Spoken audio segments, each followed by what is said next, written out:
ladies and gentlemen, you have just hit the download button on the Near Fall podcast. We want to thank you guys for hitting that download button. Hopefully, you hit the subscribe button. You're here in episode 8 with myself, J-Bone, Joel Ramirez, and Cody. He's going to go by Candy Ass Cody. He doesn't know it yet. He's not on board with it. He's going to go by. He's about 50 beers in right now. He's pretty hammered. See, I think Candy Ass Cody is something you might want to just say behind my back. No, man, I like it. Live air.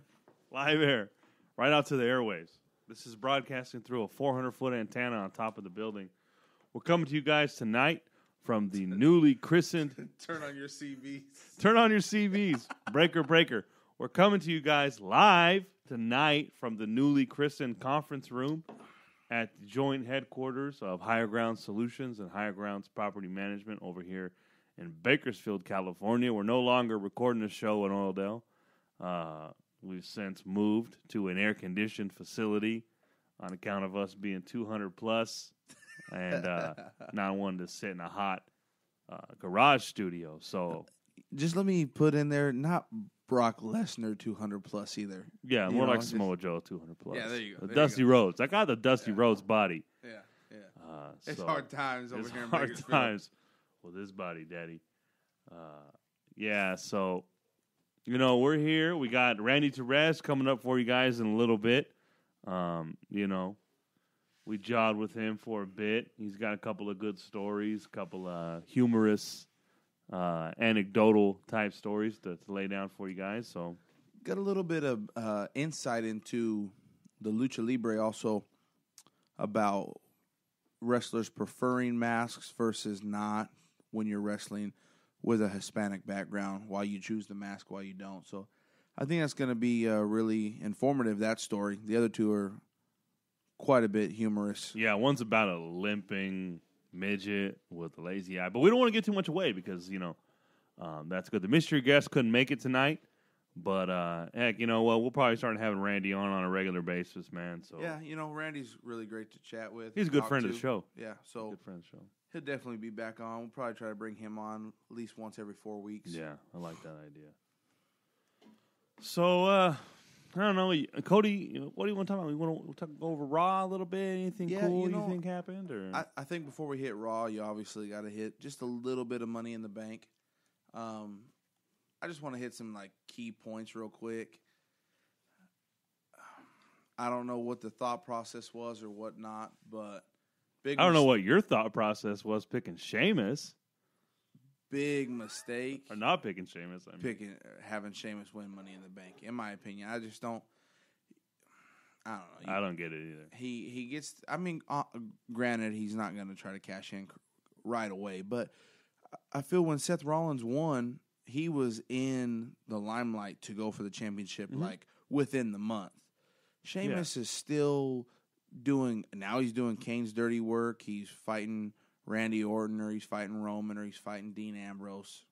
So, little quick right there. I think Sheamus was a bad pick. Yeah, he should win Roman. Should definitely win Roman. I have mixed feelings about the Roman Bray Wyatt feud. I think it's going to be great matches. Let's talk about that. I thought we were. I mean, like more in depth. Oh, okay, I thought we were gonna glaze over it, but I mean, are they like pigeonholing Bray? I mean, like he does the same thing all the time. Like he did the same thing. What was it, John Cena? He did the same when he popped up out of the ring. I like the ring pop up. Dean Ambrose. Yeah, I mean, in the cage match actually for Dean. Yeah, it was his little hologram. Yeah. I thought it was gonna be Tupac. I don't like Tupac hologram. But I mean, is that his thing now? Is that what he does now? Is he the guy that like does surprise attacks? I mean, I guess it's all right for his character. I feel like he's a very good wrestler. He's a great wrestler, but he's got a great character, and I just feel like WWE is misusing him a little bit. I mean, as you know, for the veteran listeners, the legend listeners, legacy, me and old Joel J-Bone over here were dead set on him being in the Elimination Chamber and winning the Intercontinental Championship. There was not a doubt in our minds. Not a doubt in my mind. I was like, dude, Bray's in there. It's got to be in there. But I like the angle. They're actually slap us with Mark Henry, though. Yeah. Well, they're close. They look the same. Yeah, they sure do. But I like how they actually have an angle for it this time. Yeah, it's great entertainment. I don't know how I would be if I'm Roman Reigns and they're like, hey, we're going to have you feud with Bray Wyatt. All right, cool. And also, he's going to use a picture of your daughter and make it look like he's coming for her. He's going to stalk her. I mean, I know it's just for show, but it's like, hey, I'm the celebrity here. I'm the wrestler here. My daughter doesn't need to be in the limelight kind of thing. Yeah. I guess, but yeah, I don't necessarily care for that either. I think it's kind of weird. But it is what it is. They've got to get him over as a bad guy somehow. Because he's obviously the bad guy. But I like that. I like they're finally doing something with it, because they had all those matches on Raw, and it kind of made you wonder, why are they having Roman in all these matches? And then Bray comes out, and at the time, we weren't really thinking, he's coming out because Roman beat him on Raw, and that's why he's coming out. But right. So that kind of makes sense. Kind of tied it all together. So I thought that was good. Most of the time, they just use him as we'll just bring him out, and he's just, he's a bad guy, so whatever. Yeah, and, I like I said before, I like Bray's character. I think you need to develop it more, and take it. Let him be the new Undertaker. Yeah. Don't carbon copy it. He's completely different. He's more of, like you said before, like a true detective. HBO show. That's a plug. Starting Sunday? Sunday. 2 days. So is The Rock's new show on HBO. Ballers. That looks really good. Shout out to DirecTV for giving me a free preview for this weekend. Oh, yeah. I wouldn't give a shout out to DirecTV for anything, though. I mean, I like DirecTV over Bright House. Yeah. Our Charter. I think it's Charter now. They got bought out. But either way, it sucks. Not part of the pod. This is not a cable TV pod. Also, with Money in the Bank. What'd you think of the Divas match, you sexist bastard? I actually like that, where the twin magic, where she loses, but then she's like, wait, and she's pulling the tissues out of her bra. I'm not Nikki. That was kind of cool. I forget that we watched it together. Yeah, that's okay. Yeah. Well, you're not memorable, dude. You didn't make a splash. Well, you didn't do any twin magic. You didn't do twin magic with Brian Ryan. Yeah, well, it's hard to be a twin 7 years apart. You guys are offset twins, dude. Twins. Yeah, that was. I mean, the twin magic. I understand the angle right now because Paige is getting tired of it, so you're going to use it a little more. But do you think that? Here's what I think, up dude. On it. Let me lay this on you, dude. Actually, Paige and Brie had a good match on SmackDown. They did. Did you watch it? Yeah. Oh. Alicia Fox comes out. Yeah, that was crazy. But here's what I think, dude.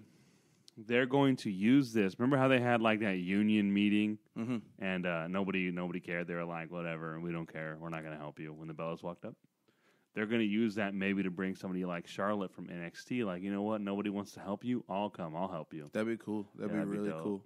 So, I didn't think about that, and that's a lot better than what I had thought. But with Alicia Fox coming out and making it 3 versus 1, that opens up the door for Naomi and Steamboat's wife to do a 3-on-3 kind of thing. And Steamboat's wife? Or daughter, I'm sorry. Yeah. Adds to the prediction I've been having for months now that Nikki is going to break AJ Lee's record for the title reign. Yeah, I think as much as they're mentioning it there, but she's got 90 days left. The next pay-per-view could be a 3-on-3 because this is finally you get a 4-week spread before a pay-per-view. 5 weeks. It's 5 weeks. 5 weeks, yeah. Instead of every 2 weeks. So. Thanks, WWE, for forcing us to come up with show ideas. I guess we're going to have Randy on again next week. But, so you said she's about 90 days away. Yeah. That's like SummerSlam, probably. So, 5 weeks is going to get her less than 60 days away. Yeah. And then you make that a 3-on-3 match, so it's not going to be a title match. So then the next pay-per-view is another 30 days away. Yeah, so I think it's Battleground, and then it's what? What's after Battleground? They might add one. You don't know. bad. I don't know. Let's look, dude. Keep talking. I'll look it up. But all in all, I think the Divas match was one of the better ones for a pay-per-view. But absolutely, they need to bring Charlotte up. Yeah, she's just floundering down there. Like, and I'm sure what she's doing. A little jump ahead to when they did the. When they did the. We got ads on the WWE app. That's ridiculous. The Dusty Rhodes Memorial. What? Emma was there, was she not? Mm-hmm. Right there on Raw. So she's doing dark matches on Raw. Yeah, maybe Superstars or something. But Emma got called up once. Yeah, she's terrible because she had that terrible bubble popping character where she's stupid. But also with Money in the Bank, the main event, great match, great ladder match with Seth Rollins and Dean Ambrose. Oh, there's only Battleground and then SummerSlam. Oh, because Battleground's like the middle of July and then SummerSlam's late August. Hey, and speaking of SummerSlam, nobody has donated any money to the GoFundMe, so I think we're going to just give up on that. And we'll have to just, maybe not go, or try to pay for it ourselves. So probably just not go because it's hella expensive. So, but great match between those two. I think they have a lot of chemistry together coming up from NXT, and just working together for as long as they did. I'm sure they practiced. And Charlotte took the belt off Paige. I'm pretty sure. I'm talking about Seth Rollins and Dean Ambrose. Oh, we're not talking about the Divas match. No, I skipped ahead. Oh, you skipped ahead. Of course, you skipped ahead the Divas match. You don't care about the Divas match. So. So, anyways, yeah, if she can hold on to SummerSlam, she'll probably break the record because SummerSlam is in August, and that's like 60 days away now. Right. I think. I don't know. This is not a math pod. But, I don't know. So, back to the Seth Rollins-Dean Ambrose match. Great match. Like I said, I think they have a lot of chemistry together coming up from NXT, fighting each other there. Just being in the Shield together, so they were riding in cars together, bunking in hotels together, going to the gym together. The van. So they have a lot of chemistry. Great match, and I think you had said it. It does bring credibility to Seth Rollins as a champion because he actually did do it by himself. Mm-hmm. But when they both went up there and they grabbed the belt and Dean Ambrose had it and Seth Rollins unhooked it and they fell down together, and it just by the way that he fell, Dean Ambrose let go of it. Seth Rollins had it. At the time when I'm watching the pay-per-view, I'm hoping that Kane, director of operations, comes out and restarts the match because there's not a clear winner. And I still feel right now that would have been, quote unquote, best for business. Yeah, that would have been the best. I didn't care for it. It was a dusty finish. And maybe they planned it on purpose. I did like how he used the bionic elbow. Yeah, that was awesome. That was nice. But you let the guy use the bionic elbow and you let him lose? No, Dusty didn't always win, dude. Yeah, but on his Memorial Weekend, I think you let him. Yeah, and for anybody who wants to learn a little bit about Dusty, they did put on the Memorial special, the Dusty Rhodes documentary special, the Ric Flair and Dusty Rhodes rivalry show. We watched that the other night. That thing is good. It's really good. That thing is good, man. There's the match where they're working a cage match, and everybody's so pissed that it's when they broke his leg, which actually is the precursor to the Hard Times promo. It's that match. And the fans are so pissed that they storm the cage, and they get in the cage and start trying to kill the Four Horsemen. And it's the original Four Horsemen, not the WCW Four Horsemen. But another thing we got wrong was the primetime players. I mean, them. Yeah, but you were on a limb when you picked them. You weren't super confident. It was kind of like me with Kevin Owens. We could replay it, dude. You could be in here doing whatever that thing is that he does. I don't know what it's called, but the hooks. The hooks. Yeah. So that match kind of surprised me. I mean, primetime, they're obviously good enough, but whatever. Could have been a little early with their action, just because they've been around for a while, but all they were doing was cutting like backstage promos. Yeah. So and they were working dark matches, I think, but yeah, they haven't really been doing just anything. Being on TV. It was a little soon, but they're hella over. Oh, know, yeah, but they're good. I mean, if you're going to give them the belts because they're so over, you should have gave it to Dean Ambrose then. I think just looking at the match times, dude, it was just a short match. 5 minutes, 48 seconds. Yeah. The only match that was shorter was the match that nobody saw coming except for my 5-year-old daughter, Madeline, who picked the Big Show. Yeah. Nobody picked the Big Show except her, and she won the point and ended up tied for the belt, even though, the belt left, but she tied for it. So, well, I mean, whatever, doesn't matter. We'll come over this weekend. She can wear it. Give it on loan to her. But just for the fans here, we like to have fun, and we try to keep this a family podcast. We involve our wives and our kids and picking on our preview shows. And my 3-year-old son and his 5-year-old daughter tied for the win. 7 points. Showed us adults what was up. I got 2 or something. I think I had 2. But you know what? I don't worry about it. You just fell off. Yeah, I've really fallen off since Royal Rumble. Royal Rumble, when I got freaking just hammered and I couldn't walk anymore, and I was Russians. Moscow Mules. Oh, there you go. I was so mad that Roman Reigns won, but I couldn't walk to like stomp around about it. I just laid on the ground like, Roman Reigns, I hate you. But I like Roman Reigns now. I've come to like him. He's really picked it up, man. He's good, and on SmackDown, he's backstage with Dean Ambrose and Renee Young stops him, and it was a quick, but it was it was to the point. It got the point across, and it was a good promo that he cut. And then I also liked that, it's no secret Renee Young and Dean Ambrose are dating, and when he walks up, he sees her, he kind of rolls his eyes and backs away. She interviews Roman. He walks away. She goes to interview Dean, and he tells her like, "No, bitch. Yeah, back up, step off. Yeah. I'll give you some interview tonight." I got a mic for you right here. Hey, you don't like no feedback. That's a Joe Dirt shout out. So yeah, we can pretty much close the door on Money in the Bank. I thought it was overall good. Good. I think match of the night again. Kevin Owens, John Cena. They stole it. Yeah, it was good. 2 pay-per-views in a row. Who didn't see it coming though that he was going to kick him? Did anyone not see that coming? Yeah, I mean because it's 1-1, so you have to have the rubber match. So he's not the type of guy to shake his hand and say it's cool.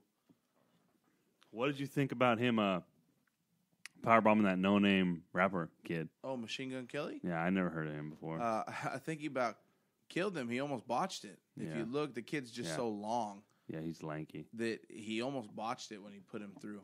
Yeah. Let me tell you something, too. Back to the reality era, Machine Gun Kelly did not sell at all.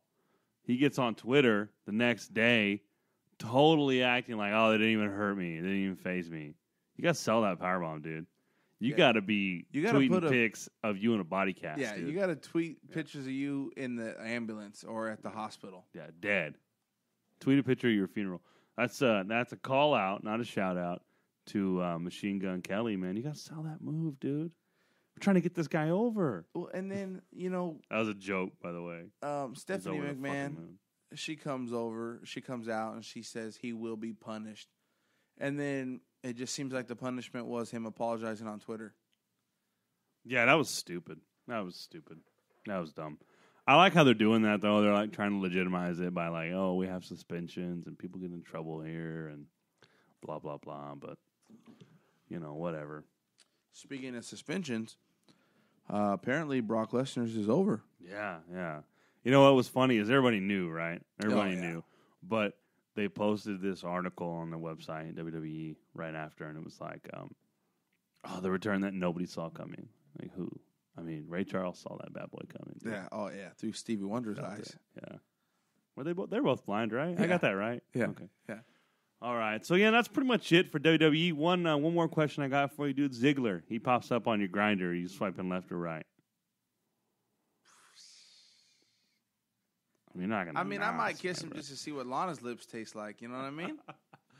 You didn't get that. Did you hear that? Well, Bo Dallas came out. Yeah. On SmackDown, and he goes, if Ziggler's picture comes up, I'm gonna swipe left. Like, why is this picture coming up on your deal, man? I know he was talking about if he was in Lana's shoes, but he didn't word it right. Right. That was funny. Did you see the picture that they posted on Facebook of Rusev sneaking around the corner taking pictures of Lana? Yeah, that was All weird. creeper Man, status. they're making him super weird. They're going over the top, dude. Like Maybe they're grooming him for a movie. Single white female, dude. Yeah. Like Single Bulgarian male. yeah. SBM. Yeah, that's a new movie. That could be a single bowel movement, though, too, which is what this feud is. What this feud is a big old shit because it doesn't make no sense at all. Slippery slope. Yeah, why does Lana want to be messing around with him? Dolph Ziggler comes out on Monday Night Raw, and he thought he was going to challenge Kevin Owens for the NXT title. Like, that was cool. Why, though? Like, why would you want the NXT title? Zig needs the title, You're demoting dude. yourself, though. Yeah, I don't know. To be the top dog in the lower promotion, it's probably on par with the U.S. Yeah, I guess. The U.S., according to Kevin Owens, makes more money. You make more money when you're a U.S. champion. It's like a kayfabe thing. Do you think you really make more money when you're the champion? No, I think you're locked. You can't ride a raise. You can't ride a raise into a storyline, right? Yeah, you're locked in as at whatever price you're set at on your contract. Yeah. All right. Well, let's close the door on WWE. Let's move on from there. We found out that you probably would kiss Ziggler. That makes sense. Tough Enough. Did you watch Competition Special? It's really the first episode. So my wife wanted to watch it with me, the series, right? And I was like, well, she was going to go watch, like, I don't know, Gilmore Girls or something. And I was like, well, I'll watch this. I wanted to watch the Dusty Rhodes special. I tried to watch it like 15 times. Kids just... I couldn't watch it, dude. Then I started watching it. She was gone to Target. And I was like, okay, kids are in bed. I'm going to watch this joint.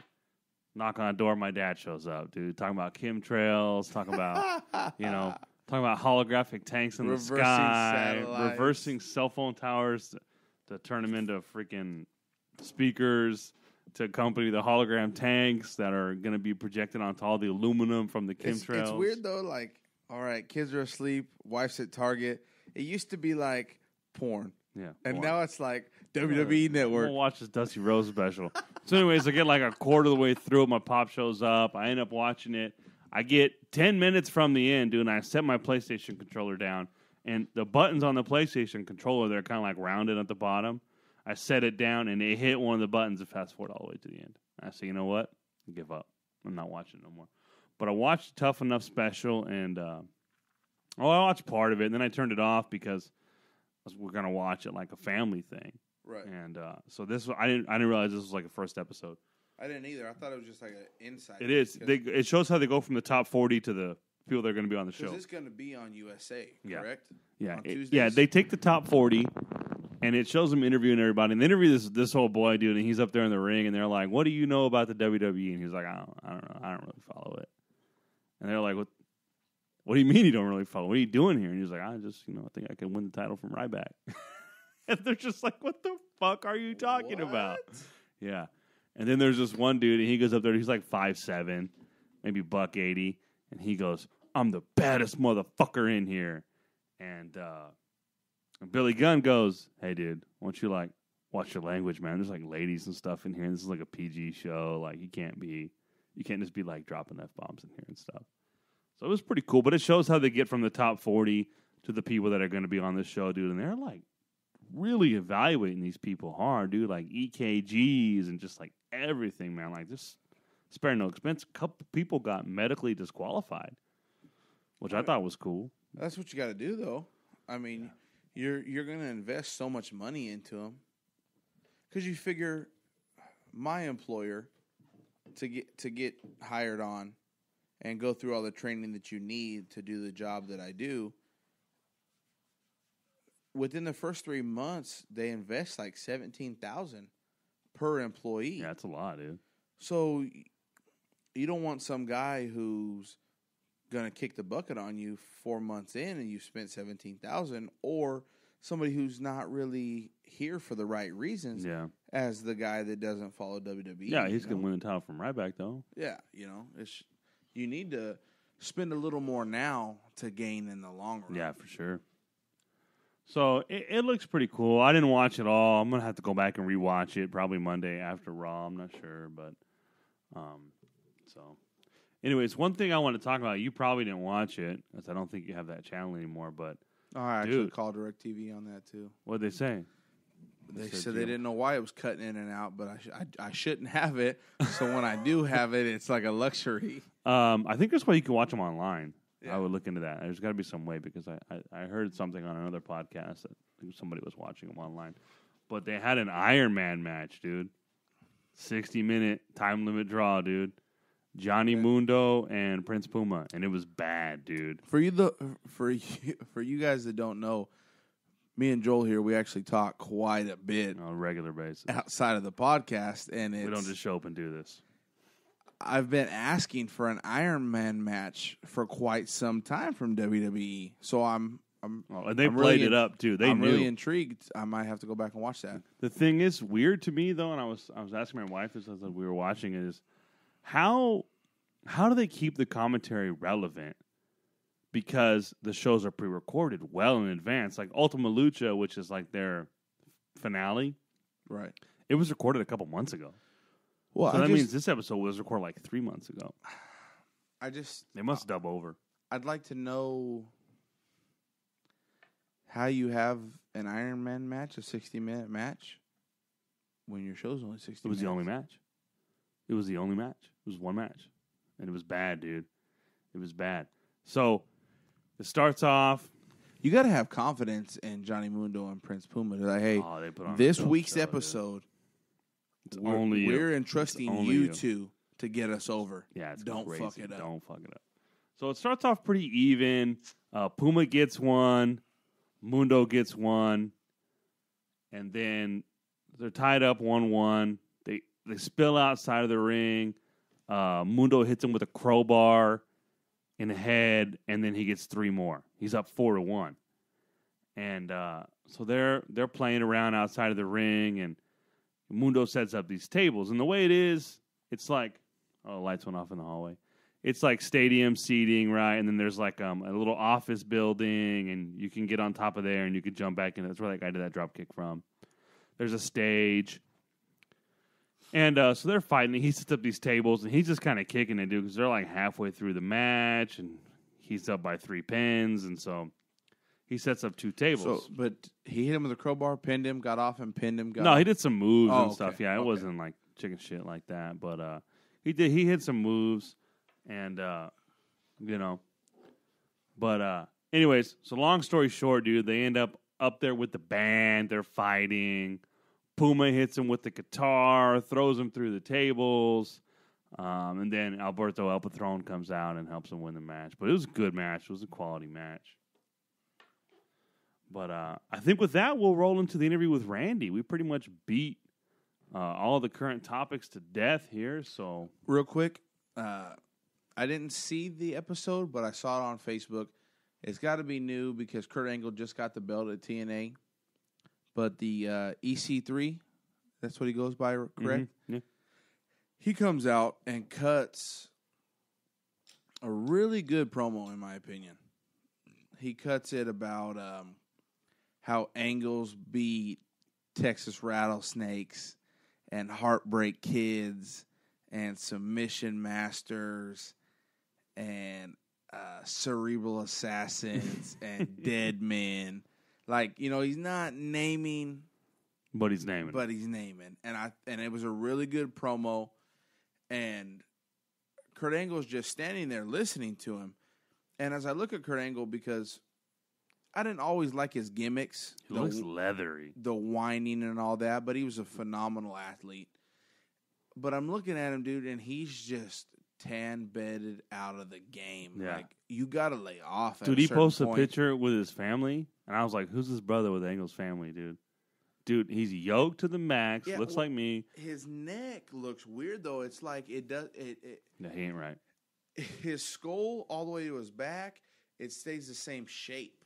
No, he ain't right, dude. There's something wrong. They ain't got no wellness program. And then you there. got old fucking Brodus Clay in a singlet standing behind EC3. It's like 2 sizes too small. Yeah, just wear some jeans, bud. Yeah, get some regular clothes, dude. Yeah, they got Slammiversary coming up soon. Yeah, I have to watch it, dude. I got the thing that you need to watch it. Yeah, I got one. Got one today. I gotta take it to the dude. The dude that don't want to Juicy J. But yeah. So all right, guys, we're gonna roll into Randy here. So So turn your headphones up because you're not going to up. want to miss a minute of this. Yeah, go lock yourself in a closet. You're gonna want to hear this. All right, guys, enjoy. All right, guys, we're here with Randy Terrez. Randy, how's it going, man? It's growing. That's all I could say. All right, man. Well, it's been a couple weeks, maybe a month or so, but we heard that you have some interesting stories for us, man. So I think that's what we'll do. We'll tell some stories. But right out of the gate, man, I want to get your thoughts on Dusty Rhodes, man. Were you a Dusty Rhodes guy, or? Well, I mean, going back to a lot of the old stuff that I used to watch, and even some of the stuff that we were at OVW, we were kind of like having to research a lot of this stuff to kind of see where you want to develop the character kind of stuff. It hit pretty hard just looking at that, even though I didn't know him personally. But to see someone that's your respect by the way they move, by the way they speak, it's just like, man, it really has a big loss into the wrestling industry. Absolutely. We're still kind of green to all this. Is there? You're kind of breaking up. I could barely hear you. Can you hear me now? You there? Can you hear me now, Randy? I still can't hear you guys. Can you hear me now? Yes, sir. Now I can. I guess we only got one mic working right now. Put it in the middle. How's that? Can you hear us? Yeah, I could barely hear you, but yeah, you can do that. Okay. The significance of ringing the bell 10 times when somebody in wrestling passes away, is there a reason behind that? Do you know? It's just really out of respect. I mean, honestly, I've participated in a few of those, and it's just as soon as it goes. I mean, thankfully the entire crowd respects as well, and it's just to honor that moment. But yeah, just every time I've been part of one of those, I break down into tears. I can't hold it together sometimes. Absolutely, yeah. I'd imagine that it's very difficult. Yeah, it's been a tough week in wrestling because of that. So, what's been going on in your personal life there back in El Paso now? Man, I'm just trying to adjust, man. Just being back here is going on a month. It's kind of hard to just leave, Louisville, where I've been there for about 4 years, and making a life, for myself over there, and so used to the wrestling environment over there. And coming back over here, it's, I don't remember anybody, and that's I walk around and I see fans, and that they actually recognize me, and I don't know who the hell they are, and they're coming up to me and they give me a hug or high five, like, hey, when you gonna wrestle? I'm like, who the hell are you? But soon, I'm gonna wrestle, yeah. And even some wrestlers too, they come up to me, and some of the unmatched ones, which that really does not help, because I don't remember who the hell they are sometimes, and I feel like a horrible friend because I don't know their real names. Or even their wrestling name for that matter. They come up, hey, what's up, man? You be training again? Sure, I'll be there. Yeah, why not? They're not going to remember. Yeah, but no, it's been tough, and one of the things that I promised my wife is that once we get here, let's go ahead and secure some of the mundane day jobs so we can kind of build up our funds again, to make sure that we're surviving in the city, but. That's also been a challenge, because I got myself a call center job just to kind of hold myself over, which is like the worst possible job ever, because I've always done management jobs, and here I am just, being the call center bitch, for lack of better words, and I'm ready to rip everyone apart. Right. Yeah, but no, it's been a challenge, but fortunately I've gotten back to training with a couple guys, and also with my trainer as well, so that's been a lot of fun. Yeah, so how's that training going, man? How's it coming along? Well, at this moment, it's actually on hold right now. This actually on Monday, Tuesday, I actually injured my other knee this time. I was training with these boys from NEW, their New Era Wrestling. It's a local promotion here in El Paso, Texas, and they're doing pretty good stuff and pretty interesting how they're coming across. But I was training with those guys. and I had the brace on my other knee just for extra support because the ring's a little bit more bouncy than I'm used to. And so I wanted to make sure I had some good stability. But with that particular brace I had for the knee that I had surgery on, it kind of limits my movement a little bit, so I can't bend it all the way. And I was trying to just to jump into the ring, just normal, mundane stuff, the very first thing I ever did, and I got my leg caught with the brace on the rope. And as I swung in, I planted my right foot down, and that one popped. Like, oh man! Wow. So it popped my right knee, and I instantly fell to the ground, thinking, "Oh, I tore something else." But even though it popped, I seem to have a lot more stability on it. I'm actually walking normally. I don't have full bend in it, and I really don't want to pivot yet. But I think I got away with a close call. It might just be a simple sprain, maybe it's a tendon issue. So I've just been resting it for about a week now. Well, yeah, that's pretty good, man. That's better than than the full blown what you had last time. So yeah, I mean the thing about when it happened the first time over there in OVW when I just destroyed everything, it popped so loud that the entire arena heard it. That's pretty scary. But this one, only like one person heard the pop, and it seemed more like bone on bone than anything. I don't have the best knees in the world, but that was pretty scary. So I switched the brace from my left leg to my right leg and walked out that way. Went to my parents' house to ice my knee, but yeah, it's holding up pretty good. I could do stairs, and I'm walking pretty good. I just don't want to pivot yet. Just give it a few more days to test it out. But yeah, you don't want to rush it. Pretty good. You might end up making it worse or something. But that's exactly. Good to hear, man. Well, tell us the story about the riot, man. About the fire. Oh man, let's see. Yeah, this would have been I'd say about 8 years ago. We went to Juarez, Mexico, and I'm not sure if you guys know where Juarez is. It's the city in Mexico that's right across from my hometown, El Paso, Texas. You could literally, take a 5-minute walk from El Paso to Juarez. But it was going to be a lucha style match. It was 3-on-3. We were set to be the main event. It was myself and Nathan Sin, who's a wrestler over here in El Paso. A really, really cool guy. And then also Fusión, which is some Spanish for fusion. And he's one of the guys that we've all trained together. So we were all pretty comfortable. And we were going against some guys that we didn't even know their names, but they were the top guys in their little promotion there. And what it was is that it was on Mexican Independence Day in September, and we were supposed to be the evil Americans going into Mexico just to be the overall jerks. The invasion. Yeah. So it was going to be an easy match, and they're going to instantly hate us and get some good heat that way. But so we went out there, after, and it's the thing about, I guess, to really understand that particular environment, because there's a lot of really good gymnasiums and arenas over there in Mexico, but this particular one was kind of like, house, boom, there's an arena in the middle of the neighborhood. It didn't make sense, But also, the freeways that were leading towards this place, when we're trying to drive there, were so run down. These freeways, it's like, you got your I-10 and I-25.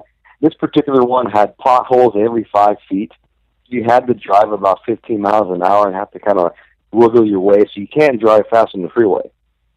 On top of that, you also let the streets going towards that arena have these giant speed bumps that are about 5 feet long, and we had this tiny little car, that could barely get over them. So we were getting stuck and kind of grinding against the car on that. So keep that in mind for the story. Yeah, but going back to the actual wrestling match, I actually had ex-wife number 1 with me, and Nathan had his wife, his present wife. What do you mean ex-wife number 1, Randy? What are you up to? Oh man, how many? Where you at, man? I'm on 3 right now, but she takes good care of me. Yeah, but ultimately it was the 3 of us, and we had our wives and girlfriends with us. But yeah, we went out there with our American flag, and we jumped in the middle of the ring, and we grabbed the mic, and we started singing that national anthem extremely bad. Just on purpose to piss everybody off. And what it is, they had stadium-style seating, but it was all cement, so everyone was just kind of sitting like on these, cement, stairs. And I was cracking up because I was in the middle there, singing because, like every other American that's around here, we don't know the lyrics either, But we go down, we see this baby that's on the floor, and it's just, a brand new baby, newborn baby just on the floor, right on the cement. I go, that's awesome. They really take good care of their kids here. But, yeah, I knew it was going to be a good night because a fan threw a water bottle at me, and it missed, and it landed right near my feet. So I just kicked it off, not really thinking, but it made a beeline right towards this woman's head and knocked her out. Like, crap. So that set the tone for the evening. Wow. So, we finished, and everyone's booing, everyone's throwing all their crap into the ring. We put the American flag on our corner, and we start the match. And, these guys are really good. We were carrying ourselves pretty good. They work really well. But in the middle of this, because it's an independent show, nobody has any kind of guardrails. One of the fans came down from the stairs and snagged our flag, And they started taking it up, and they were trying to light it on fire. I'm like, that's a big no-no. Yeah. And I was too busy, working with one of their guys. I turn around, I see my partner Fusion.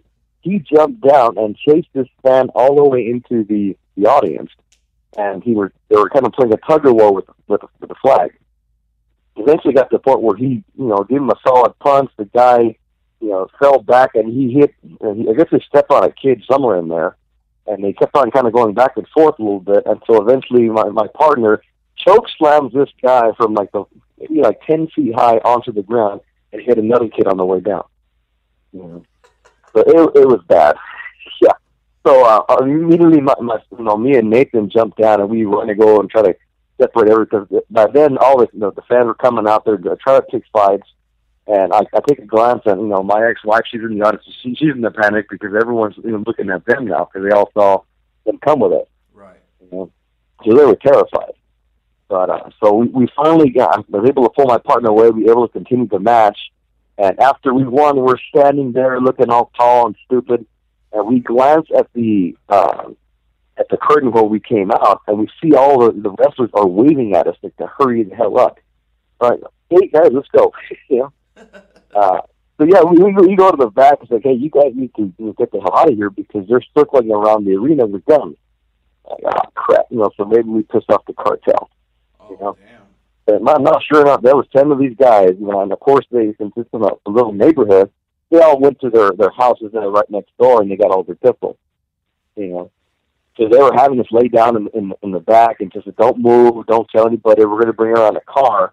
That way you guys can get the hell out of here because, these guys are going to try to shoot you. So we were just waiting there. And, after about 15 minutes, we're on the panic. My buddy Nathan doesn't speak a lick of Spanish. And he's asking, like, well, what did he say? What did he say? I heard pistola. What does that mean? Well, Nathan, Hey, you're a little you made him upset. sound like kind of like he was like maybe 8 or 9 years old, man. Yeah. It's like, Nathan, you're just a little upset. Why don't we just take a seat right here? Let's have a Coke and just talk about wrestling today, Yeah. Uncle Randy's gonna So I was just, in the back trying to keep everybody calm. And then, sure enough, our opponents actually, they went outside and took off their masks to go find these guys. But, hey, this is just a show, guys. Why did you go and grab the flag? This is just a show. Calm down. And in the middle of that, they said, hey, we're going to go get a car for you guys. But what they did, the announcer that was I guess, in the arena was, trying to get a hold of, my ex-wife and Nathan's girl. And they were yelling out, hey, American girls, get over here. In front of all the fans, everybody knew where they were going. So they threw them in some random car, which, of course, at this time, in hindsight, that's kind of weird. Right. But they threw them in a random car. They said, okay, well, when you guys are ready, we're going to run. And, sure enough, they managed to get these guys away from the building, and we hauled ass out of there, jumped in the car, we tried to sprint out of there. And we didn't get paid. On top of that, so we're trying to haul ass, but we're all having to go 5 miles an hour and all these damn speed bumps and getting our car stuck. You know, yeah. So it was insane trying to get out of there. But they were trying to follow us. You know, but in the process, once we finally got a break, a good straightaway, we just hauled ass. We almost hit several hookers. You know, which was fantastic. Oh, spare the hookers, man. But You can't hit the hookers. you can't hit the hookers exactly. They're just trying to work. But finally, yeah. Yeah, but we finally got to a place where we could stop. We checked behind us, like, hey, nobody's following us. Okay, hey, you know what? Why don't we call and see if we can get paid? You know, but we called and said, hey, you guys don't come back because they just set the building on fire. Like, oh, never mind. All right, you guys have a good one. We'll see you guys next year.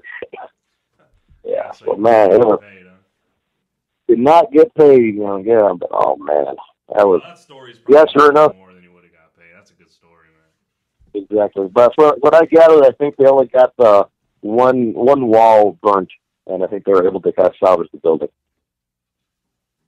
Oh man, but yeah, that's wrestling for you. That's heat for you guys. Yeah, that's literal heat, man. Now, you said that you had went down and you had never met your opponents before. Does that exactly? Does that happen often in your career, to where you just show up one night and you wrestle a guy you never met before? Yeah, that's actually. I mean, if you know what you're doing, you should pretty much be expected to do that. You know, because there's going to be times like if you're in a set organization, you're going to know who's working and who's going to be your opponents. They're going to be a good guy that day, whatever, so on and so forth.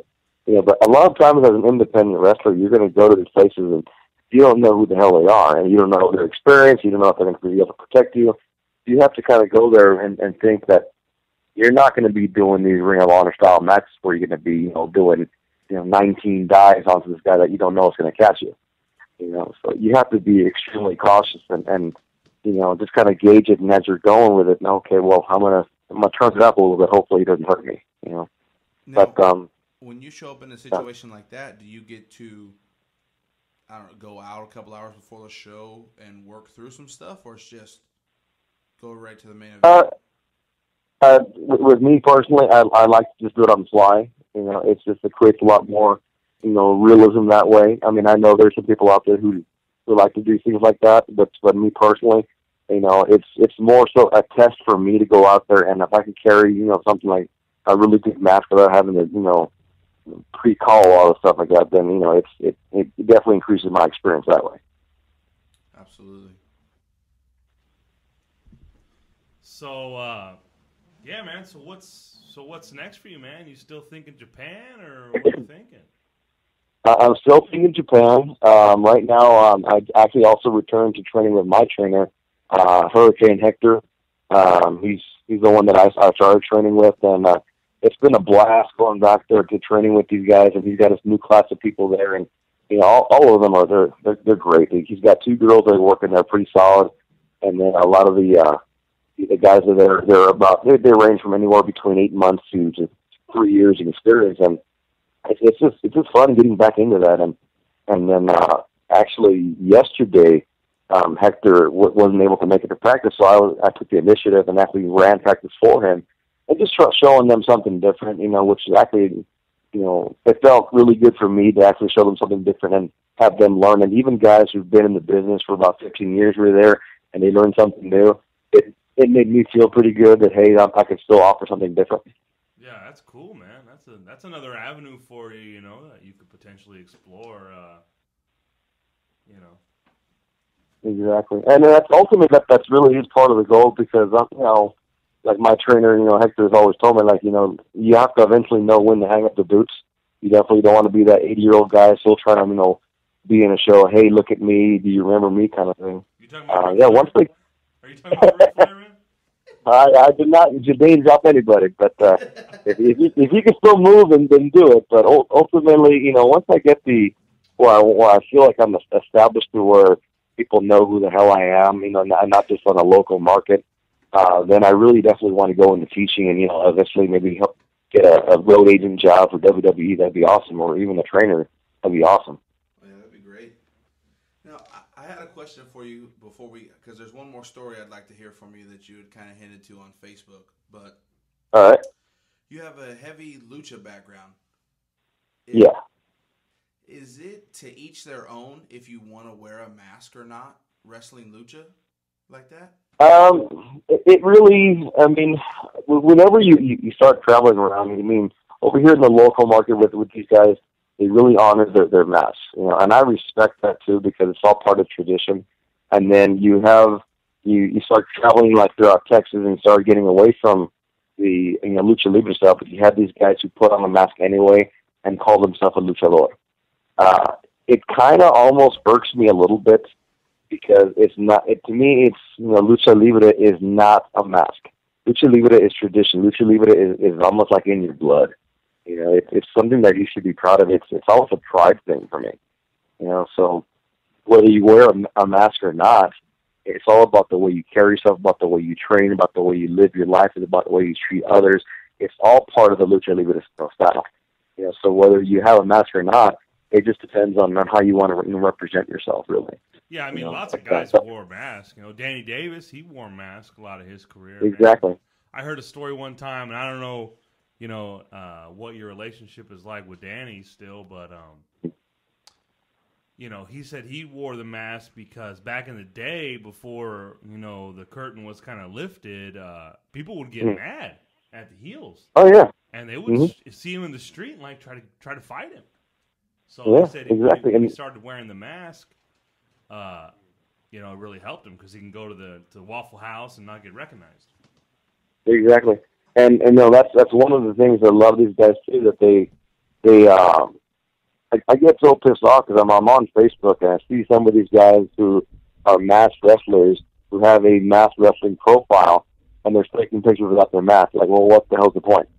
You guys already revealed yourself, so that killed whatever you're trying to hide. If having a mask is protecting your personality, your alter ego, then honor it. But with me, I prefer wrestling without a mask, and that's who I want to be. It's not so much that hey, I want everyone to recognize it. It's just the way I choose to present myself out there. Yeah, see, because when we were younger, Rey Mysterio was obviously probably for my generation the biggest quote unquote lucha libre that we knew. I mean, on WCW they had Juventud Guerrero, who also had a mask, and then you had Rey Mysterio, but Psychosis, baby. Oh yeah, that's true. But there was a match to where Rey Mysterio was going to lose his mask, and that's why I think that's the mainstream kind of fed it to where like it was a no for Hispanic wrestlers to show their face, and it was like a dishonor if he showed his face.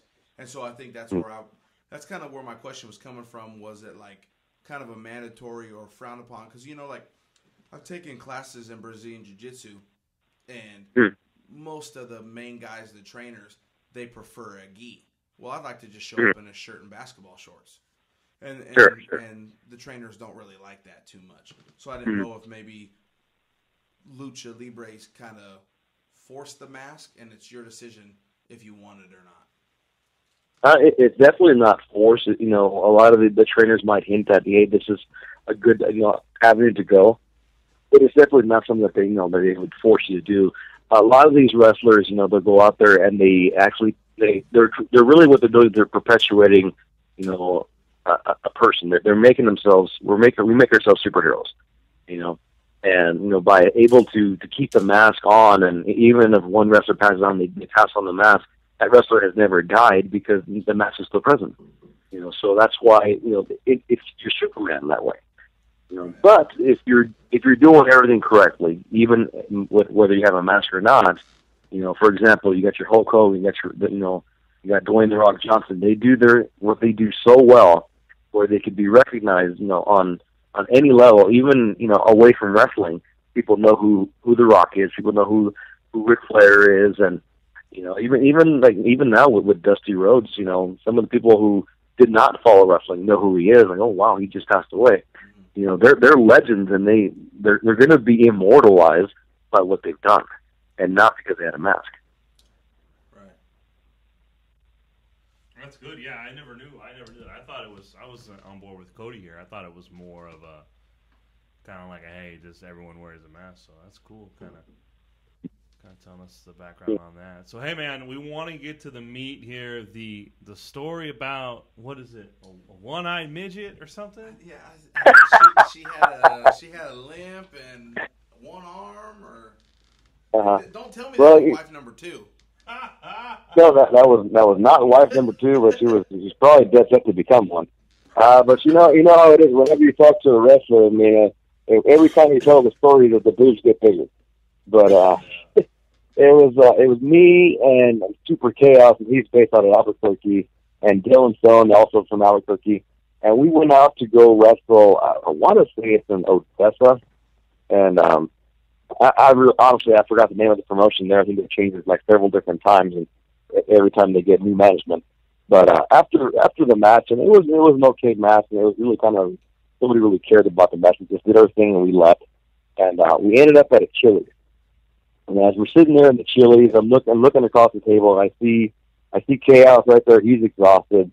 Actually, I had Nathan Stone with me also, and then we had Dylan Stone. He's just confused because the match he had was crap, I guess. I really don't remember. But I glanced to my left, and there's this girl, kind of eyeballing me. And she's with her boyfriend, So I instantly, put on the machismo thing. Hey, your chick's checking me out even while you're there, kind of thing.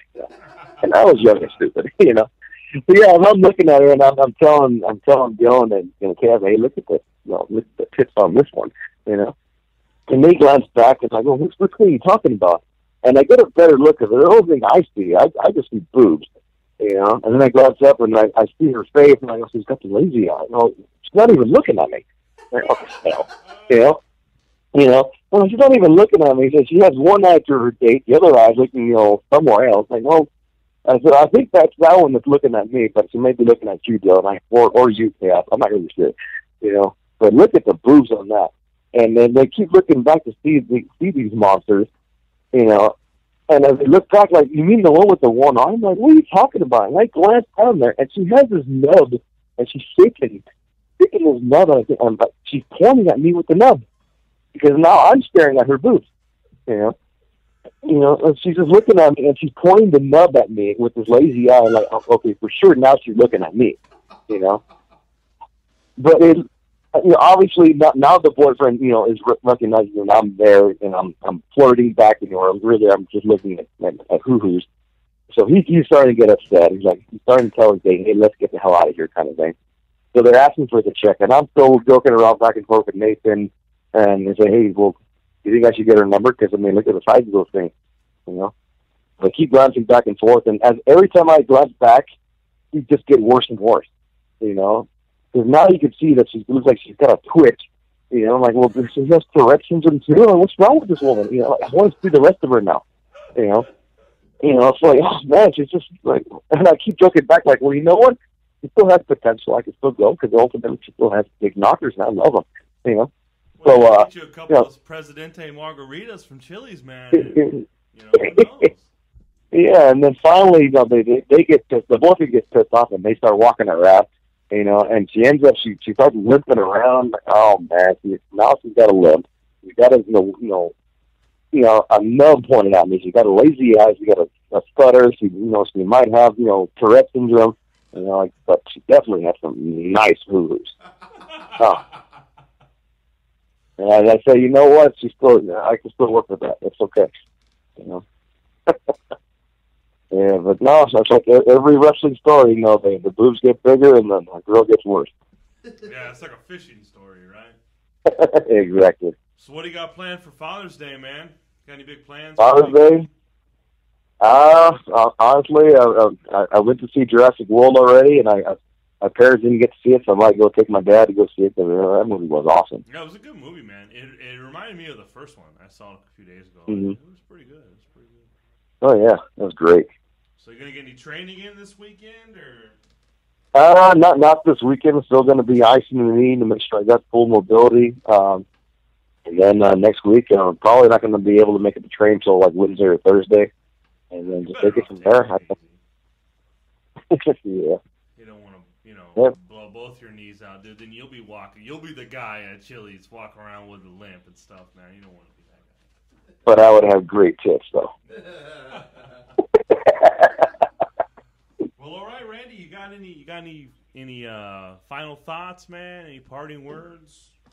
That's pretty much it, man. Just keep watching wrestling, keep loving the business, and if you're training, just don't give up, man.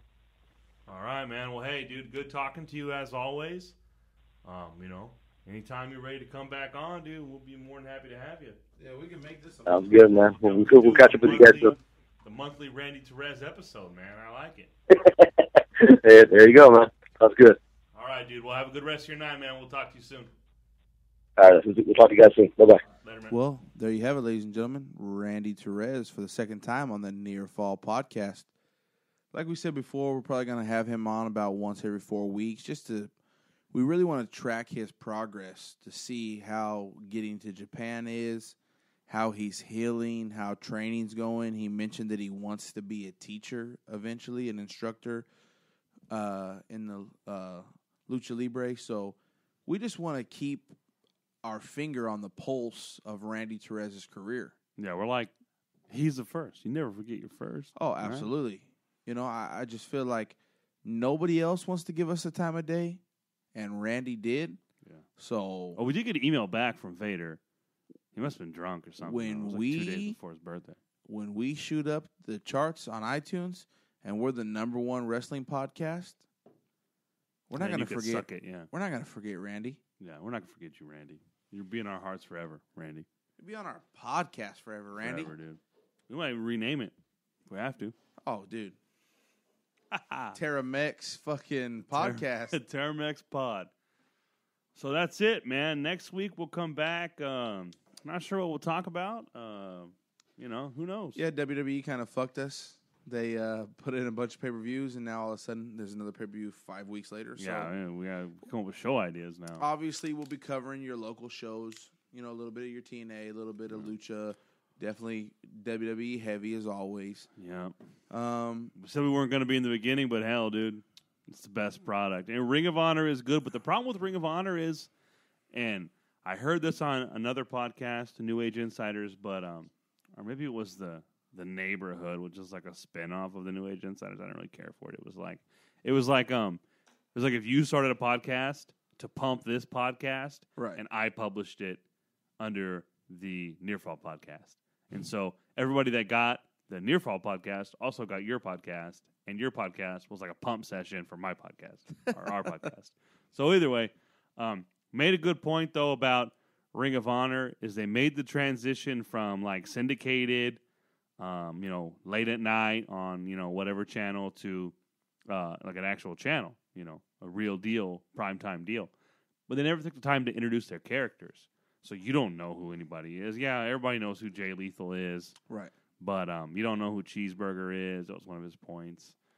You don't know a lot of the characters. So they need to take the time, do some vignettes, have these guys cut some promos, really take the time to introduce them, because they're not really doing that. Nobody knows who Moose is or why he's so badass. Right. Unless you've watched. So. Yeah. Also, we said in the beginning it wasn't going to be heavy WWE. We were going to be indie, but there's only 2 guys now, so we can't divide the work up too much. Yeah, we've just had a lot of lot of casualties here. Just fall off on us. Yeah. But Juicy J, Ryan, Mr. Producer don't even exist no more. I kind of talked to Juicy J a couple weeks back, and he said he wouldn't mind coming back for a reunion. No, we don't have any openings. We currently don't have any openings. Brian Taft Ryan has now changed his name to Brian Oildale Ryan. And I don't know if he ever changed it to Taft, though. He may be coming soon. Coming. To a microphone near you. With an O, not a U. Hey-o. But yeah, that's about it for this pod.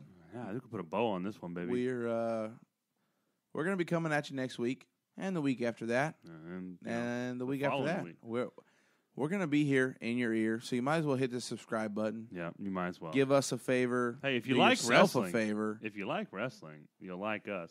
And if you want to get in contact with us, if you want to talk to us on social media. You can find me at JoelRam_NFP. I changed it.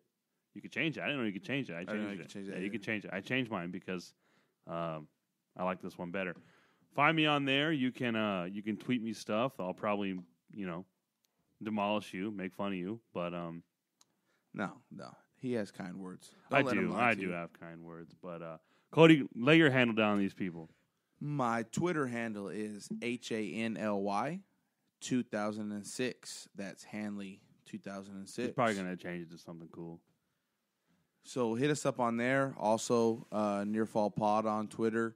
Yep, at Nearfall Pod. Facebook is Nearfall Pod. Hey, we're getting close to 100 likes, man. Yeah, we're trying to get there. I mean, it's just such a. I tried to even promote the page. I paid money. I tried to get more likes, and it rejected our ad. Instead of just too much text. So, whatever. I mean, it doesn't matter. But also the email. Why don't you go ahead and lay that on? Yeah. Nearfallpod@gmail.com. Email us shit. Dude. No nudes, though, Randy. Unless it's the big titty bitch from Chili's. I don't know, dude. That limp and that lazy eye and the nub. I don't want to see her whole body. I just want to see the titties. I don't know, man. But definitely, get a hold of us. Email, Twitter, Facebook. If you don't want to be on here vocally, submit your questions, and we'll answer them live on the air. So, hey, breaking news right now. Jay Lethal has captured the Ring of Honor world title from Jay Briscoe. So, it's breaking news here Friday night. When you hear this podcast tomorrow, you may have already seen it, but just know this was recorded 12 hours earlier. So, hey, there's a lot of editing that's going to go into this episode, dude. I don't think it's going to be ready tomorrow. I mean, geez, dude, we advertised Monday. You're over here talking about, having this thing ready tomorrow. You got to give the Father's fans what Day they weekend, want. son. It is Father's Day weekend, by the way. Happy Father's Day to all the fathers out there. The Nearfall Pod dads. Yeah, I know you guys are doing it big because you're wrestling dads. Yeah, you're probably going to. So you're already doing one thing right. Yep. So that leads me to believe you're doing other things right. At least one more thing right. So that's it for us. We're signing off. We are... We're going home. We got the go home queue, so we're heading out, man. Give a couple shout outs real quick. A couple of them. Once again, as always, to that WWE guy. His Twitter handles at I'm that WWE guy. Follow his blog at the wweguy.wordpress.com. He's always putting on there his recaps for Raw, SmackDown, pay-per-views, his predictions for pay-per-views. So we're going to go out on a limb one day and get him in here, too. It's just real hard, We might have to record at 1 o'clock in the morning, but, hey, we'll throw some beers back. And 8-hour time difference is just really hard to get up on, It's tough. So, all right, also, one more shout-out to Los Davidos for letting us use their recording equipment. We have yet to purchase our own, but we are on the path. We will soon do that. Shout out to them, and that's it, guys. Shout out to Randy once again for coming on. Thanks for coming on the show, man. One of our dear friends of the show, man. Definitely going to be a regular on the show. Yeah, for sure. And, Randy, we didn't get to tell you this while you were talking, but if you ever come to California. I did talk to him, yeah. I talked to him a lot. The Oildale, Bakersfield area. Yeah. We'd love to buy you a beer, man. Or even Arizona. That's an 8-hour drive. Yeah, I mean, I prefer Vegas if you just want to go ahead and go somewhere. Yeah, I mean, Randy, dude, we're like best buds. Dude. We talk all the time. I'm gonna have to snag his number and get in between. I can't give you his number, dude. You can message him on Facebook. All right, guys, we're out of here. We're gonna go fight over Randy. Happy Father's Day. Later. Take it easy.